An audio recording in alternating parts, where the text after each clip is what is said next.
Oke, baik teman-teman. Sebelum materi perkuliahan disampaikan, seperti biasa, alangkah baiknya kita berdoa menurut agama dan kepercayaan masing-masing agar kita selalu sehat, selalu dilindungi oleh Allah Subhanahu wa taala, kita bersama keluarga dapat berkah, dapat sejahtera, selalu sehat dan mudah-mudahan dapat melewati kondisi pandemi ini dengan secepatnya. Berdoa menurut agama dan kepercayaan masing-masing, dipersilakan.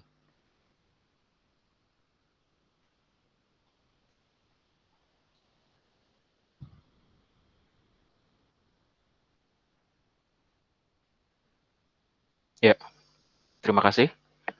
Bismillahirrahmanirrahim. Assalamualaikum warahmatullahi wabarakatuh. Waalaikumsalam warahmatullahi wabarakatuh. Waalaikumsalam warahmatullahi wabarakatuh. Ya, selamat siang semuanya. Semoga dalam kondisi sehat walafiat. Jadi seperti dari agenda, kita melanjutkan materi perkuliahan saat ini, yaitu materi Service Excellence. Ya, oke. Nah, objektif dari materi ini adalah mahasiswa dapat memahami pentingnya tentang customer excellence ya, juga tentang customer service. Selanjutnya mengidentifikasi internal dan eksternal customer itu siapa saja.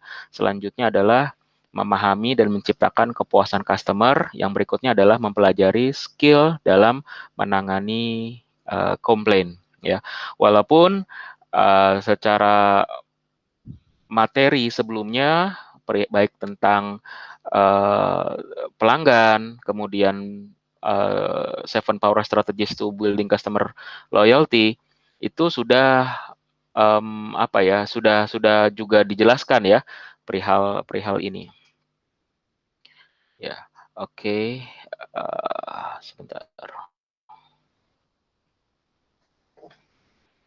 Ya. Nah, kita masuk ya. Nah, jadi sebelum kita lanjut ke materi ya. Nah, di sini kan sudah ada beberapa yang bergabung ya. Coba dipikirkan sebentar aja deh. Kira-kira pernah gak Anda mengalami pelayanan terbaik seperti apa ya dalam bertransaksi kah, dalam membelikah gitu ya. Berarti kan di sini kan dari pelayanan ya perusahaan seperti apa yang melebihi dari standarnya atau bisa dibilang yang unggul lah gitu. Pernah ada punya pengalaman? Entah transaksi di bank atau transaksi di restoran atau di mana begitu?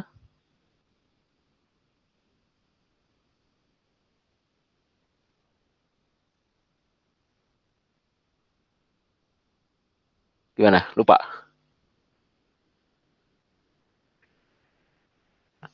Oke, pernah dapat sharing dari mahasiswa juga waktu itu ya di bank BCA customer service-nya pernah disampaikan. Memang kalau Anda melihat customer service BCA di banknya itu padat sekali ya, ramai sekali ya. Nah, tapi pada saat itu dilayani itu sangat baik ya, ramah, tuntas. Bahkan tadi yang di atas rata-ratanya apa? Ditawarkan minum ya, ditawarkan minum dikasih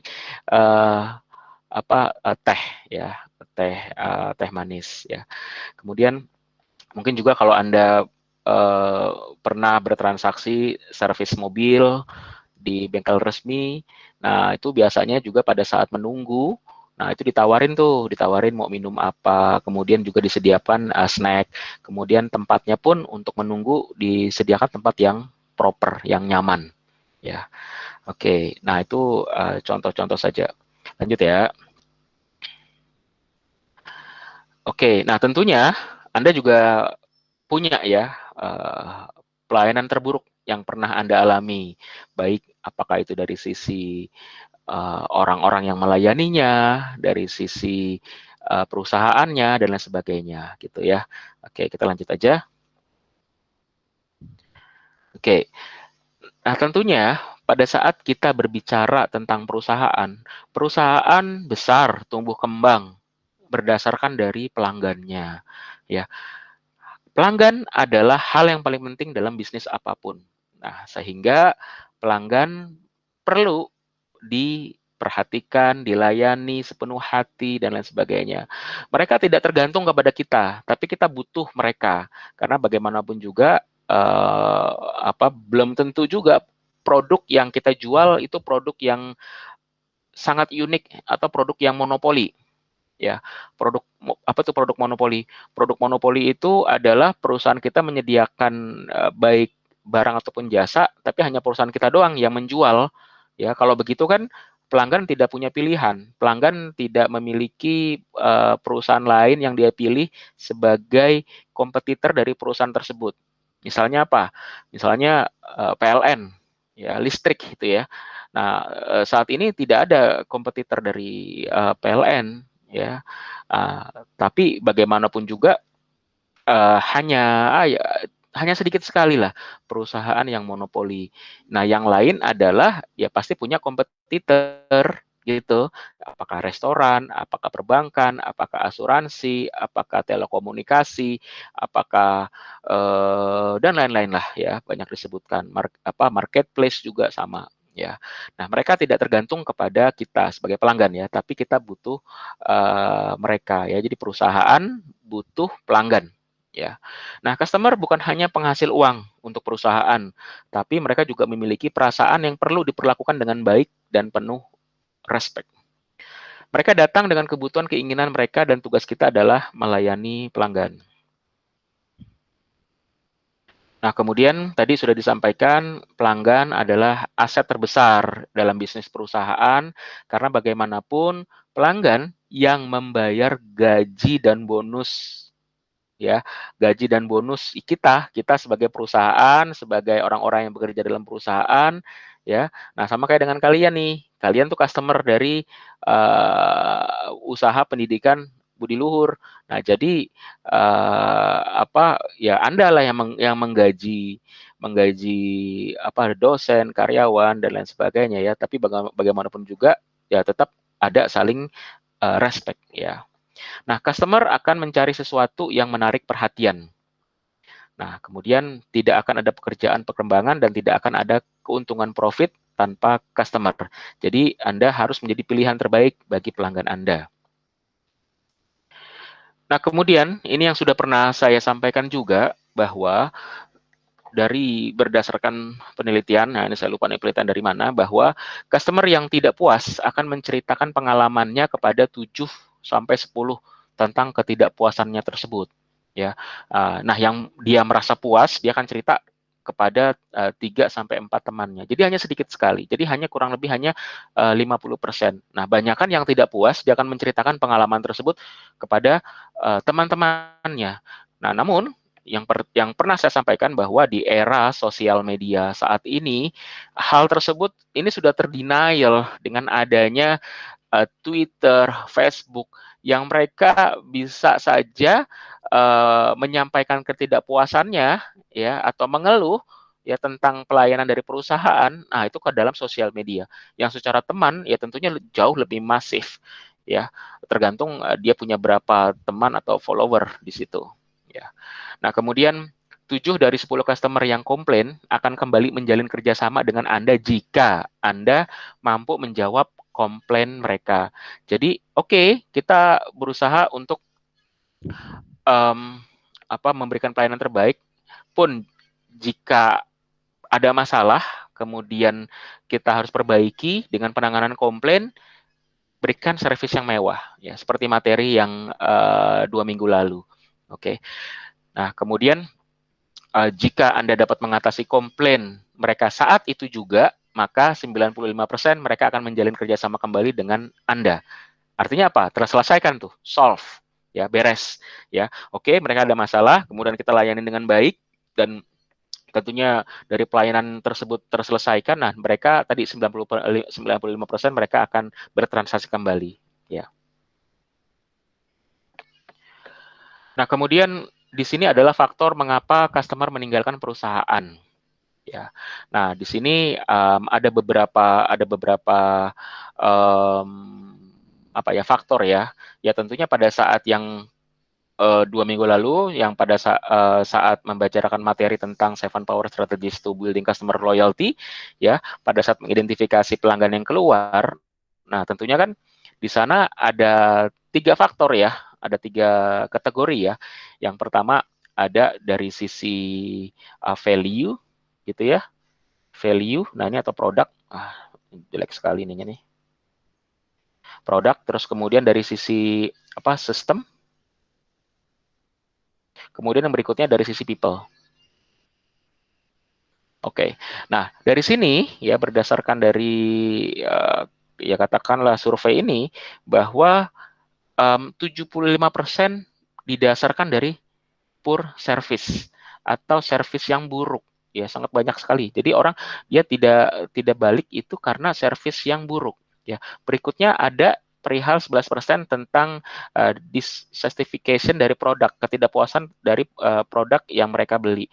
Kemudian better price, jadi ada harga yang lebih baik, jadi dia meninggalkan perusahaan kita dikarenakan ada yang menjual produk dengan kualitas yang sama, produk yang sama dengan harga yang lebih murah, ya. Dan yang 7%-nya ini adalah yang lainnya. Nah, jadi di sini adalah berdasarkan dari service yang buruk, gitu ya. Nah, jadi dari sisi value product system, nah berarti kan dari dua ini ya dari dua ini yang perlu harus kita perhatikan, ya. Nah, bisa jadi yang perihal ini kenapa 7%? Bisa loh. Ada perusahaan yang dia menjual harga yang lebih murah, yang lebih baik dibandingkan perusahaan kita. Namun karena perusahaan kita itu servisnya bagus, kemudian pelayanannya ramah, nah mereka ya nggak apa-apa akan hal itu, gitu. Apalagi kalau kita memiliki tadi guarantee and warranty, ya, kemudian good services, service excellent, ya mereka nggak ada masalah, ya mereka akan kembali bertransaksi dengan kita. Seperti itu ya. Oke, lanjut ya. Oke, kemudian apa itu service excellence? Ya. Nah, di sini ada 2 definisi ya. Nah, ini menurut Johnston dan Clark. Apa itu service excellence? Service excellent atau pelayanan prima adalah memberikan apa yang dijanjikan. Memberikan apa yang dijanjikan. Dalam arti biar itu sesuai dengan ekspektasi dari pelanggan. Apa yang kita janjikan, apa yang kita pasarkan, ya. Kemudian mungkin kalau ada gambar, ya, apa yang kita tawarkan dari gambar tersebut terhadap produk kita. Selanjutnya jika ada spesifikasi, berarti itu kan janji kita. Bisa ngapain, ya. Ada fitur misalnya secara kualitas dia anti air dalam tekanan berapa. Nah, itu harus dibuktikan, harus betul-betul dibuktikan karena ini adalah yang Anda janjikan, ya. Terus guarantee and warranty, jaminan dan garansi, ya. Ya, diberikan hal tersebut. Jadi memberikan apa yang dijanjikan dan berurusan baik dengan masalah dan pertanyaan yang timbul. Dalam arti di sini tadi kita juga memberikan pelayanan terbaik dan jika ada masalah ataupun pertanyaan, kita juga memberikan pelayanan yang mewah, kita bisa recover tentang kelemahan-kelemahan tersebut. Nah, yang berikutnya adalah definisi yang lain, pelayanan prima, ya. Jadi excellence itu bisa dibilang unggul, terbaik, prima, boleh ya. Jadi pelayanan unggul dan sebagainya. Nah, apa itu? Adalah pelayanan yang terbaik yang memenuhi harapan dan kebutuhan pelanggan. Tadi ya, di saat dijanjikan tentunya dia punya harapan. Di saat dia dijanjikan, wah cocok nih dengan kebutuhan kita nih, akhirnya kita beli. Nah, berarti kan harus sesuai dengan harapan dan kebutuhannya mereka. Apalagi terkait dengan sebuah brand image dari perusahaan tersebut. Ya, misalnya kita datang ke hotel berbintang, ya tentunya harapan Anda dengan hotel non bintang, kemudian hotel bintang 3, bintang 4, bintang 5 pasti berbeda ekspektasinya, ya. Ke mall juga sama ataupun ke tempat Anda bertransaksi, ya pasti ada suatu harapan di sana dengan adanya mungkin produk yang lebih mahal, kemudian brand yang lebih baik. tentunya ada pelayanan yang lebih dibandingkan dengan yang lain, ya. Nah, tentunya tadi adalah pelayanan terbaik memenuhi harapan dan kebutuhan pelanggan. Dengan kata lain, service excellence merupakan suatu pelayanan yang memenuhi standar kualitas suatu pelayanan. Tentunya di sini adalah standar kualitas pelayanan tertentu ya, karena masing-masing dia punya standar pelayanan. Nah, di dalam perusahaan, jika mereka sudah mengadopsi tentang standar kualitas pelayanan, di sana ada namanya SOP-nya, kemudian ada tadi ya SOP ada prosedur-prosedurnya, ada perihal tentang kecepatan, ketepatan, bagaimana keramah tamahan dalam menghadapi pelanggan dan sebagainya. Nah, itu ada standarnya, ya ada standarnya. Ketepatan, apa yang dijanjikan juga sama. Kemudian perihal tentang kecepatan juga, ya itu juga dibutuhkan ya. Jadi kalau Anda bertransaksi kemudian dilayani lama sekali, nah itu akan menjadi nilai minus ya terhadap perusahaan tersebut, ya. Nah, ini adalah standar kualitas suatu pelayanan yang sesuai dengan harapan dan kepuasan pelanggan, bahkan melebihinya. Nah, yang bagus adalah bahkan melebihinya, ya. Jadi ada sesuatu yang berbeda di sana. Nah, tadi itu kayak misalnya kita lagi ngantri di customer service di bank, ya. Di tempat bank lain, ya Anda hanya ngantri biasa.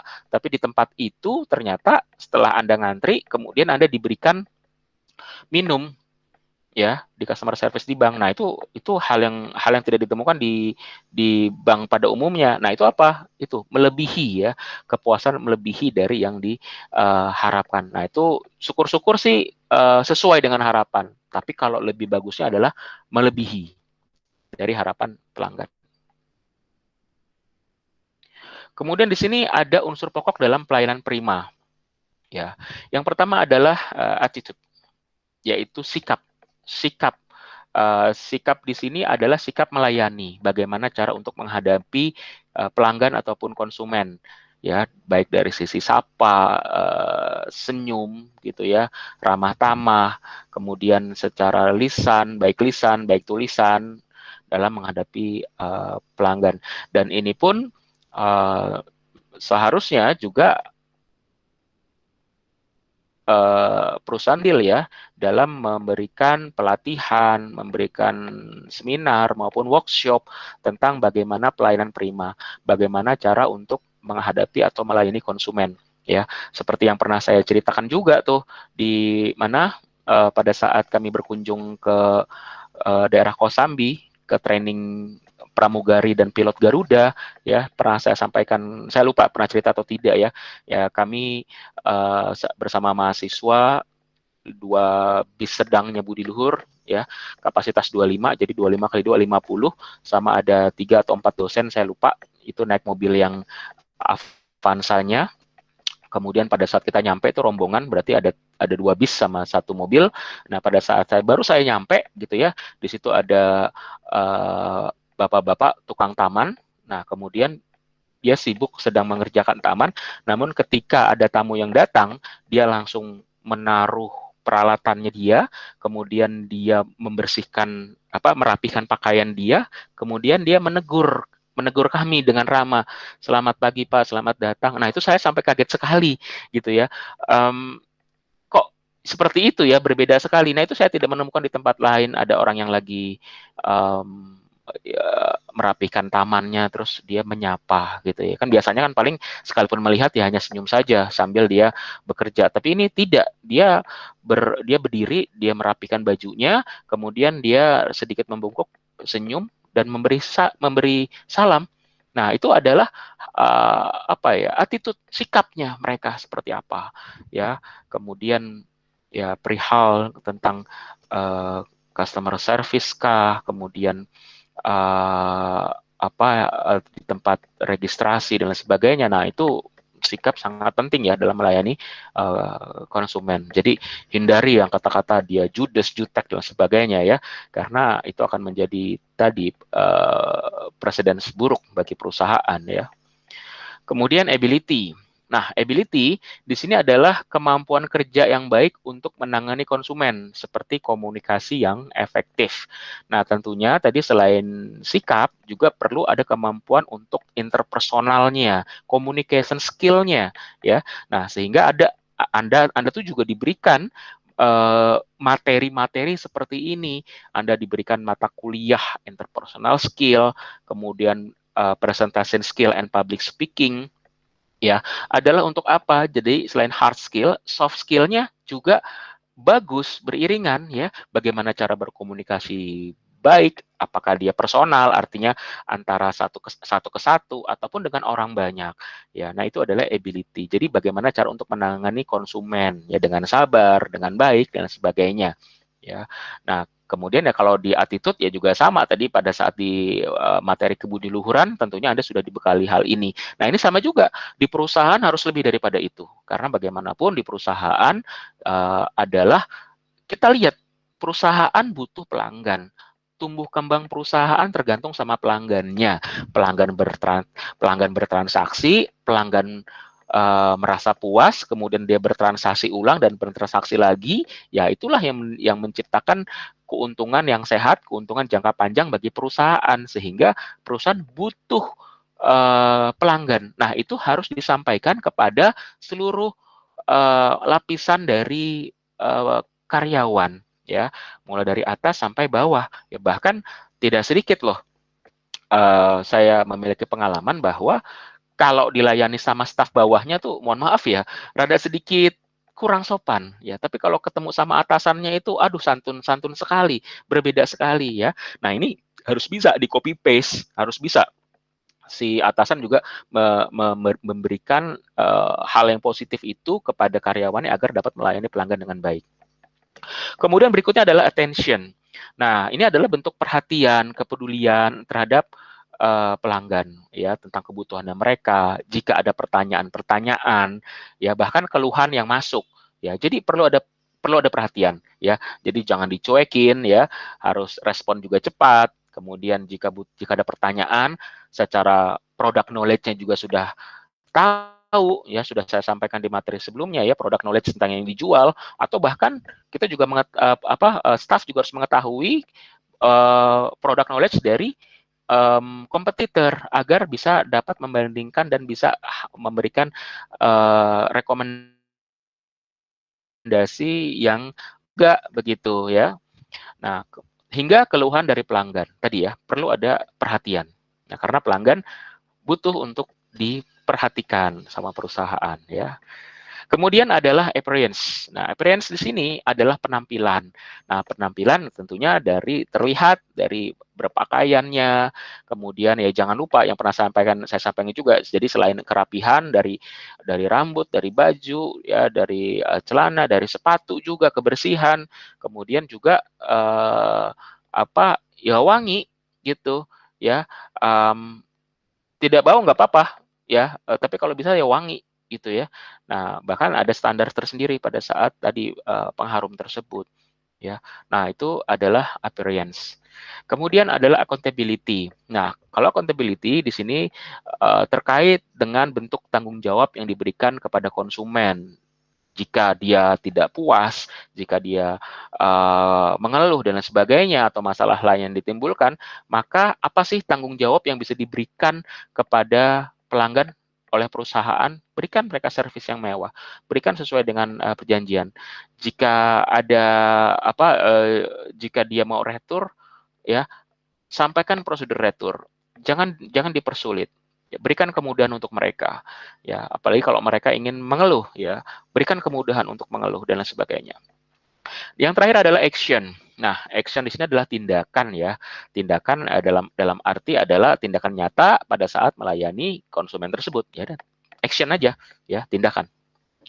Kemudian unsur yang lain, ya, ini juga perlu diperhatikan, yaitu perihal tentang kecepatan. Kecepatan dalam melayani, ya. Kecepatan dalam melayani di sini bukan dalam arti gini, ya, cepat tapi yang benar gitu, ya. Bukan cepat tapi gerasa gerusuk, itu nggak bagus juga, ya. Perlu kecepatan, Apalagi perihal kayak di restoran ya, ataupun ya jasa lah, pelayanan apapun ya, dia mesti cepat ya. Jangan membuat customer lama menunggu ya. Bahkan perlu disampaikan juga ketepatan. Nah, ketepatan dalam arti jika kita menjanjikan dalam sebuah prosedur waktu tertentu, nah itu harus ditepati ya. Misalnya 15 menit. Nah, maksimal 15 menit apa yang kita janjikan itu sudah kita sediakan ya. Syukur-syukur di bawah itu ya. Misalnya proses ini adalah satu hari ya, sampaikan ya. Kalau di hari yang sama berarti ya kita selesaikan dari yang sama. Kalau satu hari, 2 hari, 2 hari. Nah, itu harus ditaati, ditepati karena itu yang dijanjikan. Nah, salah satu tadi unsur service excellence adalah perihal ketepatan waktu ya. Kalau kita melebihi dari ketepatan waktu ya, tadi itu sudah bukan lagi pelayanan prima ya, ketepatan. Kemudian keramah tamahan tadi ya, sapa, senyum, sopan santun dan sebagainya. Kemudian kenyamanan. Nah, kenyamanan di sini ya diberikan perihal tentang ya tadi keamanannya juga, kenyamanan juga, kebersihan, kemudian aksesibilitas yang mudah agar si pelanggan menjadi nyaman ya. Oke, lanjut.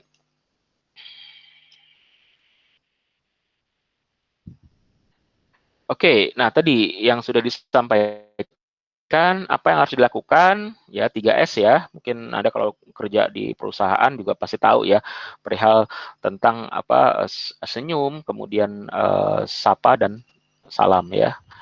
Kemudian bisa juga pada saat dia datang tanya kebutuhannya ya. Mohon maaf Bapak, mohon maaf Ibu, ada yang bisa saya bantu? Nah, itu tanyakan kebutuhan. Apalagi kalau dia sudah memperlihatkan, si pelanggan itu sudah memperlihatkan gelagat tertentu yang dia butuh dibantu. Nah, itu segera inisiatif Anda langsung tanyakan ya. Walaupun tanpa tanpa dipanggil gitu ya. Jadi kita harus juga melihat dari gerak-gerik dari pelanggan kapan kita dibutuhkan. Tanyakan kebutuhannya ya. Oke. Apalagi kalau dia memang si pelanggan itu sudah datang ya, sampaikan, tanya kebutuhannya. Ada yang bisa kami bantu seperti itu ya.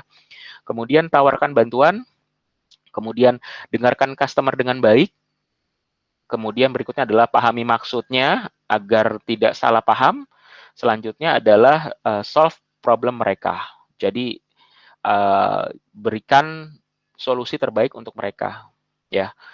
Nah, mungkin juga pada saat solve the problem bisa jadi ya perusahaan sedikit rugi, bisa jadi gitu. Tapi bagaimanapun juga memberikan servis yang mewah itu adalah untuk mengobati uh, pelanggan yang kecewa. Nah, kenapa? Agar si pelanggan itu ya kita coba pertahankan, ya. Untuk apa? Keuntungan jangka panjang. Karena kalau kita bicara CRM tadi keuntungan jangka panjang. Selanjutnya adalah apa yang harus dihindari. Nah, tadi ya ini berarti kebalikan ya. Berarti tadi sudah saya sampaikan ya jangan jutek, jangan cuek dan jangan cemberut ya. Jadi harus tadi ya senyum, sapa ya. Kemudian jangan ya hindari ini yaitu membuat customer menunggu terlalu lama. Nah, ini jujur saya paling males kalau ada pelayanan yang saya menunggu itu lama, dan biasanya ya saya nggak mau lagi balik ke tempat tersebut. Kenapa? Tadi pelayanannya lama gitu ya. Oke. Apalagi tadi restoran dan sebagainya. Kenapa? Karena hari begini sudah banyak kompetitor. Jadi si pelanggan itu bisa memilih yang lain. Nah, itu yang perlu dipertimbangkan. Kecuali gitu ya, kecuali kalau perusahaan kita produknya adalah monopoli yang tadi saya sampaikan. Toh saat ini PLN juga masih baik-baik saja, walaupun dia monopoli, kan dia juga tidak bagaimana, mereka juga tetap memberikan pelayanan terbaik. Kalau kita telepon di saat kita ada keluhan tentang instalasi ataupun ya terkait dengan listrik, ya mereka juga responsif, mereka juga akan memberikan tenaga lapangan untuk mengecek, untuk memberesi, intinya begitu ya, walaupun mereka tadi monopoli ya. Nah, sedangkan perusahaan Anda mungkin bukan perusahaan tentang monopoli produk. Ya, pasti tadi customer dengan mudah untuk switch ke kompetitor, ke perusahaan lain ya.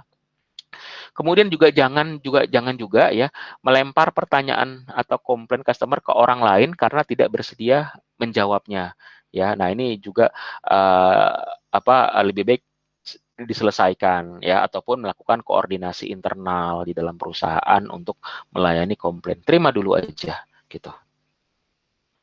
Oke, berikutnya adalah ini sih ilustrasi saja ya.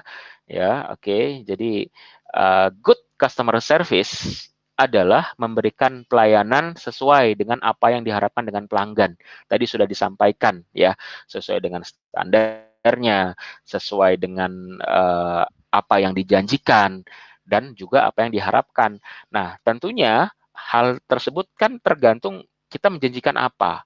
Ya, pada saat digambar, ya itu di gambarnya harus sama dong dengan produk yang diterima. Kan kadang-kadang apa yang ditawarkan sama yang kita terima itu berbeda. Nah, itu yang bukan good customer service, yang bukan yang service excellence ya. Nah, ini contoh ya. Jadi kan kurang lebih ya ini ya sama ya. Ini harapan customer, dia harapan dia adalah dia mendapatkan pizza dalam bentuk seperti ini. Apa yang didapatkan? Nah, seperti ini. Jadi sama gitu ya. Nah, apa contoh yang lain? Ya, nah ini sih hanya ilustrasi saja ya. Nah ini jika bad customer service adalah memberikan pelayanan kurang atau tidak sesuai dengan yang diharapkan oleh pelanggan. Berarti kan nggak sesuai dengan yang dijanjikan oleh perusahaan. Seperti itu. Oke. Nah kemudian kalau tadi adalah good service, ya, yang sebelumnya adalah bad service. Nah ini adalah excellence-nya. Nah kalau excellence tadi ya, ini memberikan yang lebih dan lebih dari apa yang diharapkan dari pelanggan ya. Misalnya apa? Oh, oke, dia yang diharapkan seperti ini tapi kita kasih plusnya. Nah, plusnya apa misalnya? Oh, dikasih tambahin minuman gitu ya. Padahal pada saat kita menawarkan ya kita hanya menawarkan ini, kita hanya menjanjikan ini, tapi pada saat diberikan kita kasih apa? Kita kasih sesuatu yang plus-plus. Nah, kalau pelanggan dikasih sesuatu yang plus-plus, ya pasti kan senang ya. Contoh misalnya kita transaksi ini di marketplace gitu ya. Terus oke, produk A. Nah, pada saat datang produk A-nya sesuai, tapi kita kasih bonus. Ya, kita kasih bonus apa ya dan sebagainya. Nah, pasti mereka senang gitu ya. Ya, mungkin kalender, mungkin keyring ya dan lain sebagainya. Tapi tentunya juga berikan juga produk yang bagus juga ya, bukan produk yang asal-asalan gitu. Nah, ataupun ya jasa ya yang lainnya ya pada saat di barbershop gitu ya. Oke, kalau di tempat lain hanya dicukur aja. Nah, ini rambut dicuci dulu, kemudian digunting, setelah digunting dicuci lagi, kemudian dikasih pijatan ringan di kepala sama di pundak. Nah, itu kan service excellence gitu ya. Nah ini contoh ya. Oke. Jadi memberikan pelayanan yang lebih dari apa yang diharapkan oleh pelanggan. Jadi kita memberikan yang kita punya standar, kita sampaikan standar itu minimal sekali ya, tapi syukur-syukur adalah tadi melebihi sesuai dengan definisi yang di slide sebelumnya. Oke, kemudian kita masuk ke internal dan eksternal customers. Nah, tentunya perusahaan dia punya pelanggan. Nah, pelanggan itu dibagi dua. Ada pelanggan internal dan ada pelanggan eksternal. Nah, pelanggan internal itu adalah sejatinya orang-orang yang dilayani oleh perusahaan yang dia juga memberikan peranan penting dalam perusahaan. Nah, siapa itu? Ya karyawan, ya karyawan. Kalau di pendidikan, ya dosen, ya karyawan, ya dosen. Nah, itu adalah customer juga bagi perusahaan. Itu pelanggan gitu. Karena tadi saling menguntungkan, ya. Nah, di sini juga ada yang namanya external customers gitu. Nah, internal customer adalah orang-orang yang berinteraksi dengan kita sebagai perusahaan sehari-hari dalam perusahaan. Nah, jadi penyedia layanan untuk internal customer, contohnya HR, Human Resource, GA, General Affair ya, jadi bagian umum.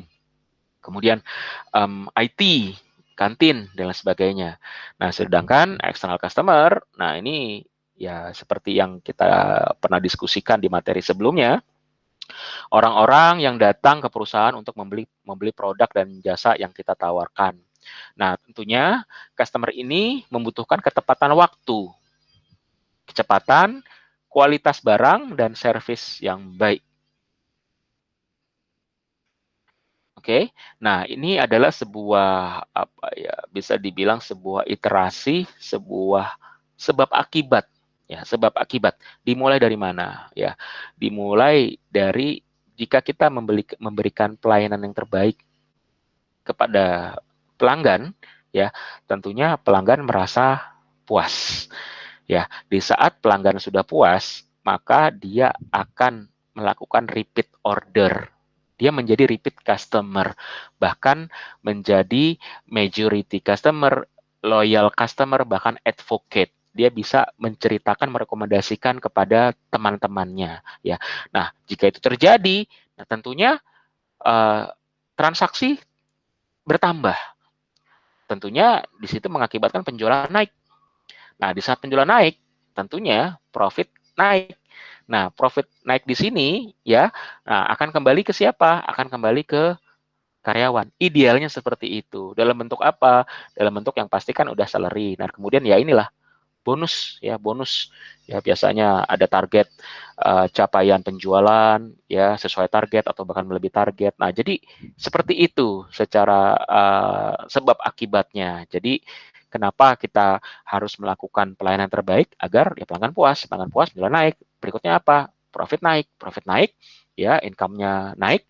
Nah, tentunya itu nanti kan diberikan menjadi apa? Kesejahteraan bagi karyawan, diberikan bonus, kemudian diberikan employee program seperti jalan-jalan mungkin ya, gathering keluar kota, keluar negeri ya. Nah, seperti itu. Ya, kenapa enggak? Gitu ya. Oke. Pernah ada cerita dari mahasiswa saya, dia posting di sosial media, ya dia baru kerja 3 bulan. Saya bilang, kamu di luar negeri? Iya, Pak. Oh, lagi liburan. Ini Pak dari perusahaan. Kemana? Ke Malaysia sama Singapura. Lah, kamu bukan baru kerja baru-baru doang? Iya Pak, baru 3 bulan Pak. Tapi saya ini Pak, alhamdulillah Pak dapat pengalaman. Nah, seperti itu. Ya, itu kenapa enggak? Ya, apalagi kalau katakanlah ya kinerjanya bagus, ya. Ya seperti itu maksudnya ya. Oke, selanjutnya sampai sini ada pertanyaan nggak teman-teman? Sebelum kita masuk ke penanganan keluhan tentang service excellent. Oke, lanjut ya. Belum ada. Belum. Oke, lanjut. Nah, selain itu, nah perlu ada yang namanya penanganan keluhan, ya. Nah, tentunya di materi sebelumnya sudah saya sampaikan juga terkait juga tentang penanganan keluhan, ya. Nah, ada yang masih ingat nggak?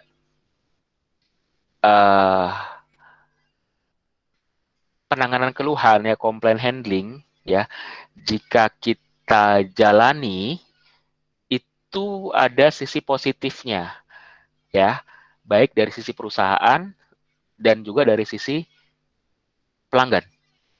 Nah, saya tanya nih ke teman-teman nih, saya tanya ke Flor nih, ya, apa sisi positif dari sisi pelanggan kalau kita memberikan pelayanan terbaik dalam penanganan keluhan? Silakan. Dari sisi pelanggan dulu ya.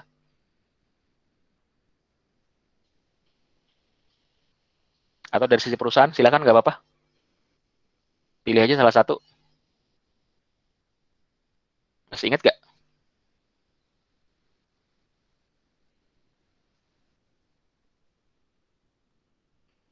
Kalau kita memberikan pelayanan terbaik dalam melayani keluhan pelanggan. Nah, apa dampak positifnya? Oke. Nah, di sini ada Wildan, ada Aditya, Veroli, Erlangga, Anita, Rudi, Maulana, sama Nadia. Kira-kira apa nilai positifnya? Jumlah penjualan bertingkat, Pak, meningkat. Jumlah penjualan meningkat. Oke, bisa. Artinya kan si pelanggan merasa terobati ya. Tapi ini yang berkaitan langsung. Yang berkaitan langsung. Penjualan meningkat?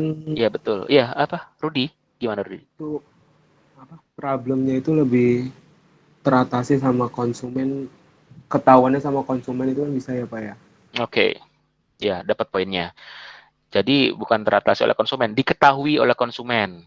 Iya, Ya, diketahui oleh konsumen. jadi kelemahan maksudnya ya, kelemahan. Ya betul, Iya. karena tadi ya perusahaan tidak bisa bercermin kepada perusahaan itu sendiri. Ya, mungkin orang gila nggak tahu kalau dirinya gila sebelum dia dikatain gila, dasar gila loh. Nah, seperti itu gitu ya.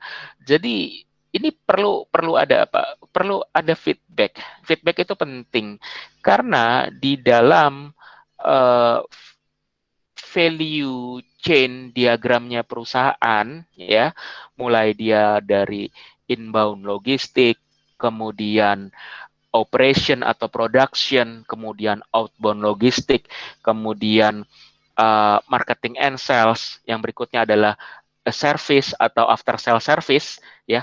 Itu kan suatu siklus panjang dari pemesanan, kemudian transaksi pembayaran, pengiriman, ya kemasan, kirim, kemudian dan retur dan sebagainya. Itu kan tadi panjang ya. Nah, kalau kita tidak ada dan siapa tahu tadi ya dari blok-blok tersebut ya, dari blok-blok yang ada di value chain tersebut ya, dari inbound logistik, operation, outbound logistik, marketing and sales, after sales service ya, kita perusahaan merasa baik-baik aja, tapi di saat ada masalah, nah itulah menjadi feedback. Ternyata ya perusahaan kita masih lemah di sana, dan itu berikan apresiasi yang positif jika mereka mau melakukan masukan ya, karena yang jelek adalah jika si pelanggannya dia tidak mau mengeluh dan dia tidak mau bertransaksi kembali. Nah, ini kan repot ya. Usaha untuk mendapatkan pelanggan baru itu jauh lebih besar dibandingkan mempertahankan. Ya kenapa kalau kita tidak mempertahankan, daripada capek-capek dapetin pelanggan banyak tapi pelanggannya juga keluar banyak, ya lebih baik kerannya ini ditutup untuk pelanggan yang keluar. Seperti itu. Ya, betul. Jadi perusahaan dia dapat mengetahui posisi di mana, divisi di mana, atau bagian dari transaksi mana yang masih memiliki kelemahan, agar dapat diintrospeksi, agar dapat diperbaiki untuk solusi ke depannya menjadi lebih baik. Ya, betul. Ya, apalagi jika komplain itu banyak yang dia mengeluhkan tentang di salah satu bagian dari transaksi itu, ya apakah dari kemasannya, apakah dari kecepatan pengiriman, apakah macam-macam gitu ya. Oke. Nah, itu ya. Kemudian kalau dari sisi itu dari sisi perusahaan ya. Kalau dari sisi pelanggan gimana positifnya? Anda dari pelanggan nih, ini view pelanggan, kemudian Anda ngeluh, terus kemudian keluhan Anda terobati, terselesaikan, solve lah intinya. Nah, jadi gimana tuh? Puas Pak. Yes, Repeat puas. order. Puas, repeat order, begitu. Tadi siklus tadi, gitu ya. Oke, ya masa sih perusahaan ya bagaimanapun juga tetap ada faktor manusia. Manusia bisa saja salah gitu ya. Kemudian kita ngeluh. Kemudian oke, keluhan kita sangat baik sekali ditangani dengan cepat pula gitu ya. Berikutnya ya kita oke, nggak masalah. Ya udah, berikutnya ya oke, transaksi lagi. Toh kita dilayani dengan baik kok. Nah, seperti itu ya. Nah, jadi di tempat service center, nah itu tempat-tempat customer care ya, itu tempat-tempat krusial tuh untuk memulihkan memulihkan kepuasan pelanggan, karena orang yang datang ke sana, yang menghubungi ke sana tentunya itu orang-orang yang ada masalah terhadap layanan baik produk maupun jasa yang diberikan atau pelayanan yang diberikan, pasti mereka punya masalah. Jadi pulihkanlah kepuasannya mereka ya. Oke, lanjut ya. Oke, nah keluhan memperlihatkan bidang-bidang yang membutuhkan perbaikan. Tadi saya sampaikan ya, karena untuk menciptakan produk dan jasa terdelivery kepada pelanggan dari hulu ke hilir, upstream sampai downstream, itu banyak sekali step-stepnya. Bidang-bidangnya banyak sekali yang menangani. Nah, dari sini kita tadi bisa bercermin berdasarkan dari keluhan yang masuk. Nah, keluhan sarana dalam mencari jawaban atas pertanyaan. yang mana sih ya yang masih kurang baik ya. Kemudian dengan keluhan perusahaan dapat mengenali titik-titik kelemahan dan mengambil tindak perbaikan. Karena belum harus dicari root cause analisisnya, akar penyebab permasalahannya. Ini masalahnya dari mana ya? Ada toolsnya tuh, Fishbone Analysis, kita mencari sebab akibat ya. Dari sisi mana? Apakah dari sisi people-nya, apakah dari sisi prosesnya, apakah dari sisi prosedurnya, apakah dari sisi lingkungannya, apakah dari sisi mesin, apakah dari sisi sistem dan lain sebagainya. Banyak sekali itu gitu ya. Jadi kita bisa mengetahui titik kelemahan ya. Bisa jadi yang salah bukan manusianya ya, kita nyalain manusianya, tapi ternyata prosedurnya belum ada. Gimana dia tahu kalau prosedurnya dia belum dikasih ya knowledge tersebut ya. Jadi salahkan bahwa perusahaan belum adanya sebuah SOP. Nah, itu harus dilihat ya. Nah, kalau mau tadi pelajari tentang fishbone diagram ya, seharusnya di mata kuliah APSI kali ya itu sudah diajarkan tentang fishbone diagram ya. Nah, kemudian keluhan merupakan kesempatan kedua bagi perusahaan untuk memberikan pelayanan dan kepuasan kepada pelanggan yang kecewa. Tadi, obatilah gitu loh ya.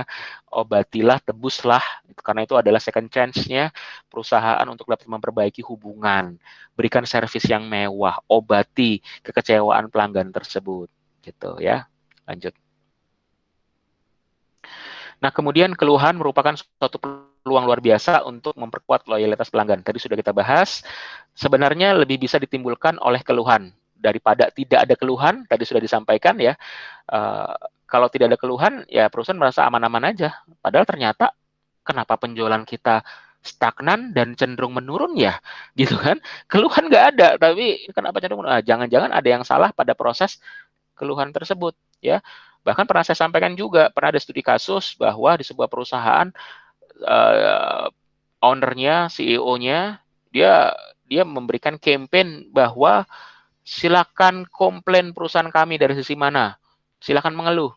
Nanti orang yang mengeluh akan kami berikan gift, kita berikan sesuatu gitu. Tapi tentunya yang relevan ya keluhan tersebut ya, bukan asal ngeluh aja ya. Bahkan bisa diverifikasi sesuai dengan jalur transaksinya, kan masing-masing transaksi itu bisa di tracing berdasarkan nomor PO dan sebagainya ya. Seperti itu ya, dia bilang silakan mengeluh gitu, silakan mengeluh ya. Nah, bahkan sama kayak misalnya di kampus ya, kami pun juga menyampaikan di saat ada keluhan yang masuk. Nah, itu adalah hal kita anggap untuk persepsi di sini, cari dari nilai positifnya ya, ambil sisi positifnya ya. Keluhan tadi untuk bisa mengetahui kelemahan-kelemahan di titik mana di poin-poin transaksi yang masih kurang baik ya. Nah, bahkan ada dengar pendapat dan sebagainya, biar kita tahu apa masalah yang dihadapi gitu ya.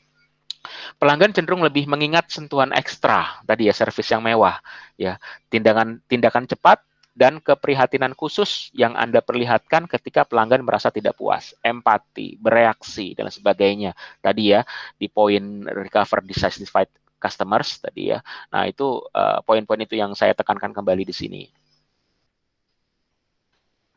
Oke, nah bagaimana cara menghandle komplain? Ya, yang pertama adalah nih typo ya, dengarkan dengan baik komplain yang disampaikan dan pahami maksudnya. Jadi jangan sampai mispersepsi, dia udah mengeluh tapi kita salah persepsi. Nah, salah persepsi bisa salah titik untuk menentukan kesalahan. Nah, itu hati-hati juga gitu ya. Jadi sampaikan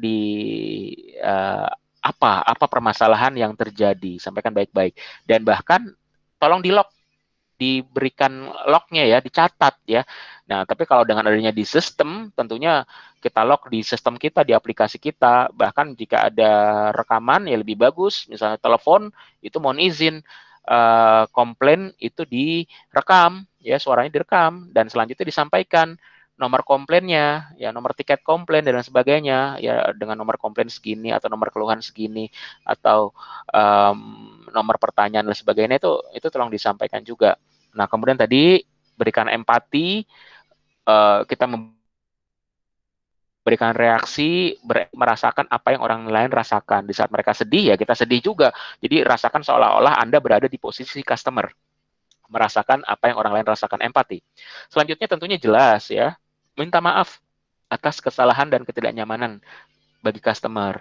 Yang berikutnya adalah ucapkan terima kasih kepada customer atas komplain yang disampaikan. Karena bagaimanapun juga itu menjadi hal ya sebagai langkah perbaikan.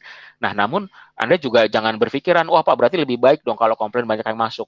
Ya enggak juga, itu malah ngaco, itu malah salah khawatirnya. Berarti Anda tidak betul dalam memanage bisnis Anda gitu ya. Jadi jangan diartikan ini sesuatu yang negatif, jangan gitu ya. Ya, oke, kita lakukan pelayanan yang terbaik, bahkan tadi ya service excellence.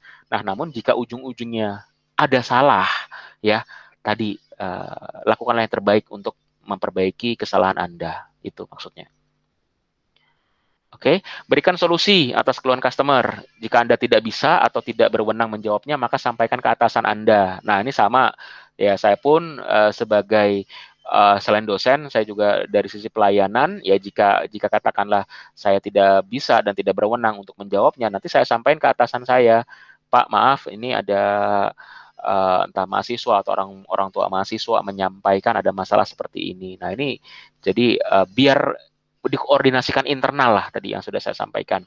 Nah, jika Anda tidak bisa menjawab keluhan saat itu juga, tadi catat siapa pelanggan yang mengeluh, nomor telepon, email, jadi yang bisa dihubungi untuk dapat mengontak customer untuk memberikan problem solving-nya. Dan saya pun juga tadi ya dari sisi pelayanan saya akan minta identitasnya ya, minta NIM, nama, kemudian minta keluhan dan sebagainya. Nanti saya sampaikan tersebut. Nah, nanti entah saya entah orang lain yang akan mengkontaknya ya. Bahkan kalau saya follow up lagi, udah dikontak belum dari bagian ini? Iya Pak, udah Pak. Nah, terima kasih Pak. Nah, mereka senang kalau kita melayani dengan cepat. Kita terus follow up. Berarti udah solve ya, udah beres ya. Udah Pak, beres. Makasih Pak. Nah, itu saya senang sekali. Dan tentunya pelanggan juga senang gitu ya.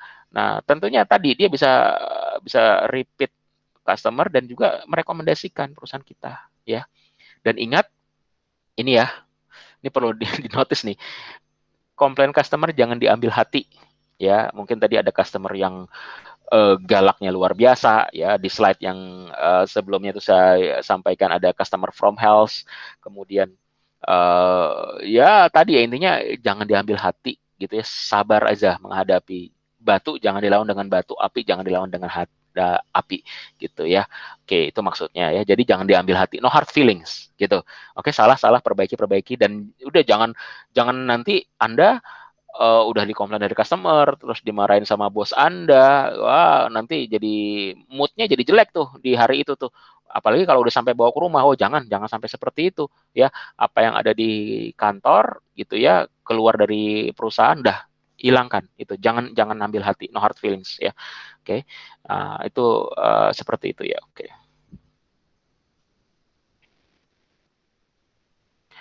Oke. Ya, layani tadi dengan prinsip dari STARS. Ya, apa itu STARS? Sapa customer dengan ramah. T, tanyakan keperluannya. A, atasi permasalahannya jika ada. R, respect customer, hormati customer. S, sampaikan terima kasih ya. Nah, kalau untuk slide berikutnya, nah ini adalah perihal dari psikologi customer aja ya. Ada 4 tipe customers. Sebetulnya sih bukan customer ya, tapi lebih ke arah ke individu ya. Ya, bagaimanapun juga customer kan juga orang, juga individu ya. Nah, ini ada 4, ada dominance, steadiness, influencing, dan compliance. Nah, dari 4 ini nanti Anda sendiri aja deh, silakan baca slide-nya ya. Oke, saya tidak sampaikan ini gitu ya. Oke. Sampai sini ada pertanyaan?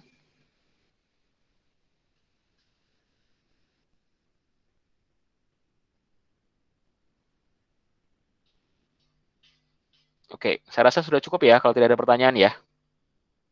Gitu ya, kita kurang lebih sudah 1 jam. Ya, baik teman-teman, terima kasih untuk hari ini. Jangan lupa untuk melakukan presensi, ya. Kemudian kuis segera dikerjakan saja. Nanti berikutnya ada materi tentang ICRM activity itu di hari Senin, ya. Di sana ada penjelasannya. Nah, nanti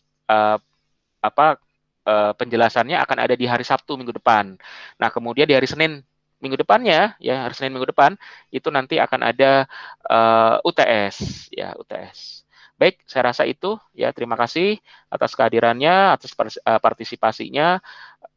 Semoga kita selalu dalam kondisi sehat dalam lindungan Allah Subhanahu wa taala. Saya akhiri ya, mohon maaf jika ada salah-salah kata. Assalamualaikum warahmatullahi wabarakatuh. Waalaikumsalam warahmatullahi wabarakatuh. Waalaikumsalam Terima kasih, Terima Pak. kasih, Pak. wabarakatuh. Terima kasih, Pak. Ya, makasih sama-sama.